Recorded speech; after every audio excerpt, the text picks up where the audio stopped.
je pense que les parents doivent s'intéresser à TikTok tout simplement parce que on parle toujours des outils de contrôle de ce que fait l'enfant sur Internet, des outils de sécurité, comment est-ce qu'on peut aussi des fois sanctionner quand ça va trop loin. Mais avant tout ça, il y a quand même la compréhension de ce monde-là. Et on ne peut pas accompagner un enfant ou un adolescent si on ne comprend pas le monde dans lequel il vit.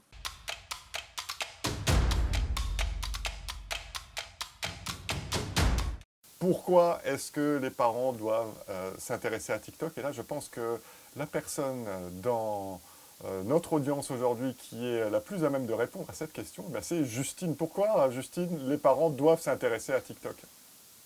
Alors en réalité, je pense que c'est Corentin qui devrait leur expliquer parce qu'il serait la meilleure voix. Parce que les parents, si on parle d'eux comme parents, c'est que pourquoi est-ce qu'ils doivent s'intéresser à TikTok? Ben, parce qu'ils doivent s'intéresser à ce que font leurs enfants en général, parce qu'ils doivent s'intéresser à ce qui intéresse leurs enfants.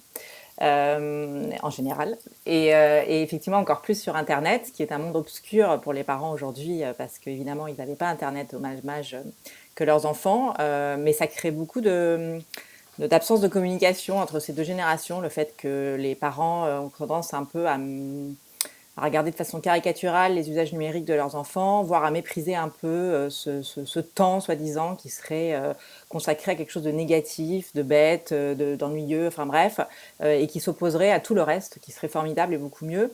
Et ça, c'est pas possible. On peut pas continuer à élever nos ados dans cette ambiance. Donc, il faut vraiment que les parents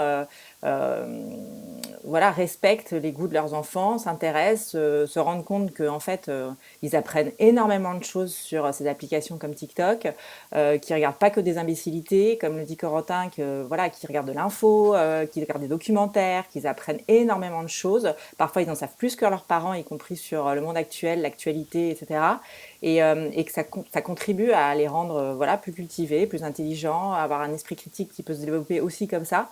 Et puis aussi, c'est des plateformes qui sont censées être des lieux d'expression. C'est quand même une des grandes nouveautés que nous a donné Internet. Et les enfants ont un droit à l'expression de leurs opinions, quel que soit leur âge du reste. Et ça, c'est quand même très nouveau. Ça perturbe un peu les générations, mais c'est le cas. Et puis c'est un lieu pour certains. Alors, tout le monde n'a pas les compétences d'un Corentin, tout le monde n'a pas les compétences d'un créateur ou des youtubeurs, mais pour ceux qui l'ont, en tout cas, c'est génial d'avoir aujourd'hui cet outil qui permet de tester ça, d'essayer, parfois que ça réussisse, voire très bien. Et ça, il faut que ça soit une nouvelle dimension pour les parents dans laquelle leur enfant peut, voilà, alors évidemment, pas de tout âge, il faut avoir 13 ans minimum, il y a un certain nombre de choses à mettre en place, mais en tout cas, sur le principe, voilà, il faut impérativement que les parents s'intéressent, mais vraiment, quoi, c'est-à-dire partagent, et les enfants sont hyper contents de voir que leurs parents ont envie de savoir ce qui les fait rigoler sur leur téléphone, ce qui les fait voilà, partager avec leurs copains, et danser ou que sais-je. Voilà, donc moi, ça me paraît indispensable. Maintenant, je pense qu'effectivement, Corentin peut leur expliquer aussi, du point de vue d'un jeune, pourquoi les parents doivent s'intéresser à TikTok. Alors mon point de vue, il est pas très différent du tien. En fait, je pense que les parents doivent s'intéresser à TikTok tout simplement parce que on parle toujours des outils de contrôle de ce que fait l'enfant sur Internet, des outils de sécurité, comment est-ce qu'on peut aussi des fois sanctionner quand ça va trop loin. Mais avant tout ça, il y a quand même la compréhension de ce monde-là. Et on ne peut pas accompagner un enfant ou un adolescent si on ne comprend pas le monde dans lequel il vit. Et ça se rapproche de ce que tu disais, Justine. Si on comprend pas du tout TikTok et qu'on pense que c'est quelque chose de bête et méchant, comme je sais pas, il y a 10 ans, c'était tu passes ton temps sur Call of Duty, c'est débile. Et bah ça, c'est pas une démarche d'accompagnement. Et là, on risque pas d'avoir un impact positif sur la vie de l'enfant ou de l'adolescent. Donc, je pense que c'est super important d'accompagner son enfant là-dedans et aussi de découvrir ce monde, parce que finalement, il y a des choses pour tout le monde. C'est pas que pour son enfant. Il y a aussi du contenu pour tous les adultes. Et cet outil en fait de tournage-montage que nous a apporté TikTok, alors il y a d'autres applications, hein, Instagram s'est rattrapé derrière, YouTube est en train de le faire, mais cet outil de tournage-montage, c'est-à-dire je tourne et je monte derrière sur mon téléphone, ou même au tournage j'ai déjà monté ma vidéo, ça apporte une compréhension du raccord, ça apporte une compréhension de la coupe, de l'effet, et tout ça c'est très important parce qu'en 2021 maintenant, les deepfakes, c'est-à-dire remplacer le visage de quelqu'un sur un autre visage, les fake news, tout ça ce sont des choses très très courantes.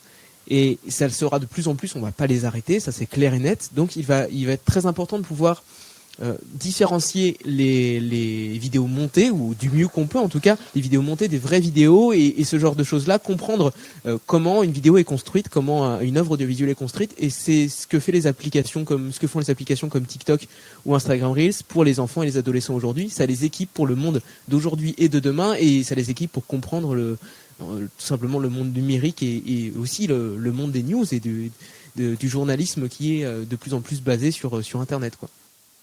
Alors, ce que disait Justine auparavant, c'est qu'effectivement, il y a du contenu pour tout le monde. Moi, je dois l'avouer, et comme je l'ai dit en introduction, j'étais jamais allé sur TikTok avant le débat d'aujourd'hui. Ce que j'ai découvert, en fait, c'est que tes contenus à toi, Corentin, bah, c'est pas de la danse, c'est pas des choses comme ce que j'ai pu voir à la télévision. Donc, c'est un vrai contenu informatique, c'est un vrai contenu qui instruit celui ou celle qui le regarde. Qu'est-ce que, toi, ça t'a apporté d'adapter ou euh, d'adopter ce format TikTok par rapport à tes pratiques de création? Alors déjà, c'est un défi. Je pense que ça montre bien où va l'attention du spectateur aujourd'hui, et de pouvoir créer, par exemple, une web-série. J'écris et je réalise des web-séries. La web-série, elle est née entre guillemets sur YouTube et Dailymotion. Elle fait en général 5 minutes l'épisode. Et de faire une web-série en moins d'1 minute l'épisode, ça veut dire qu'il faut être beaucoup plus concis, beaucoup plus efficace, et comprendre les codes d'une plateforme. Donc c'est un nouveau défi créatif pour commencer, mais ensuite ça permet aussi de faire des choses beaucoup plus, j'ai envie de dire, précises sur un sujet. On va découper, par exemple, je vais pas expliquer une scène entière. Je vais expliquer l'éclairage dans cette scène. Je vais expliquer quel est l'outil que j'ai utilisé pour tourner une vidéo avec un téléprompteur, par exemple. C'est des choses très très précises. On peut aller dans le détail, contrairement à ce qu'on pourrait penser avec le temps accordé.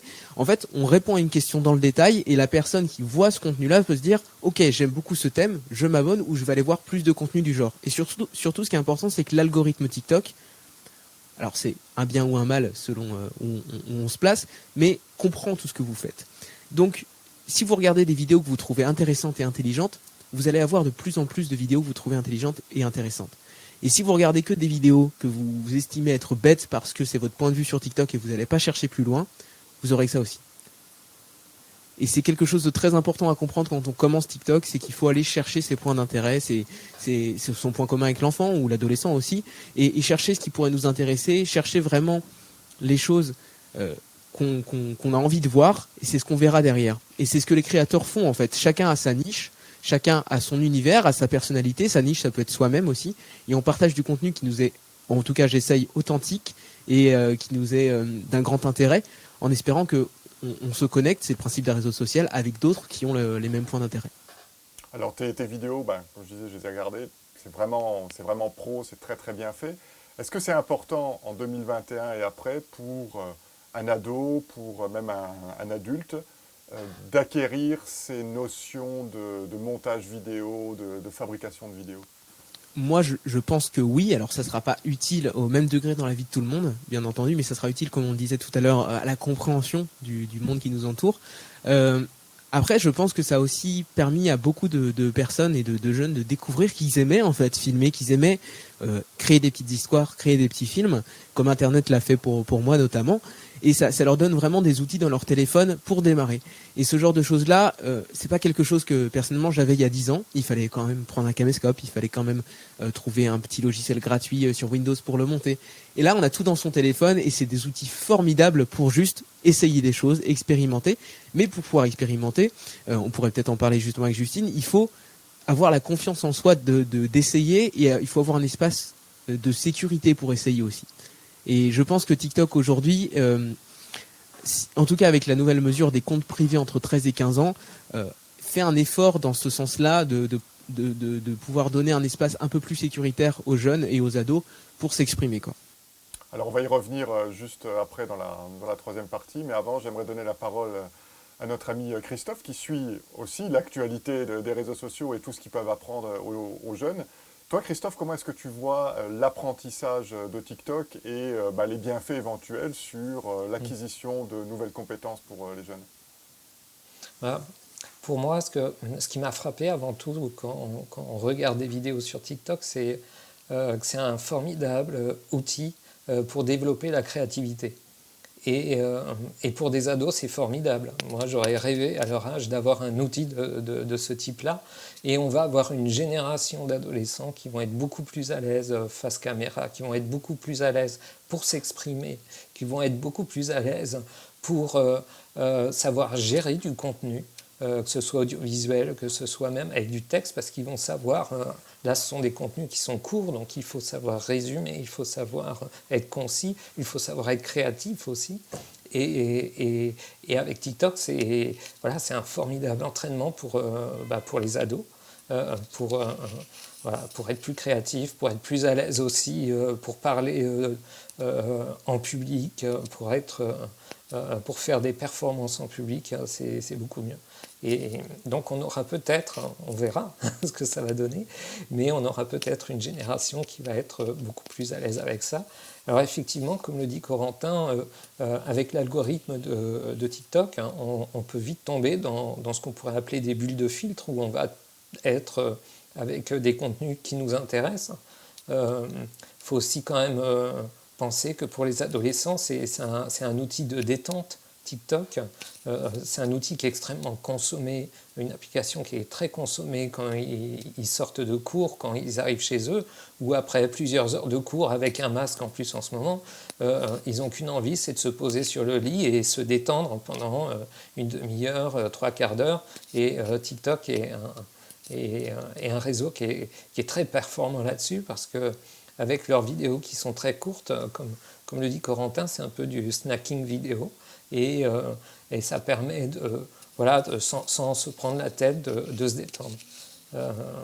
Mais moi, ce que je retiens, c'est vraiment le côté créatif de l'application. C'est une application qui techniquement est remarquablement bien faite et qui permet et qui est en plus copiée même maintenant, parce que Instagram commence à copier certaines fonctionnalités de TikTok. Donc, et du coup, ça montre que c'est une application redoutable en tant que réseau social.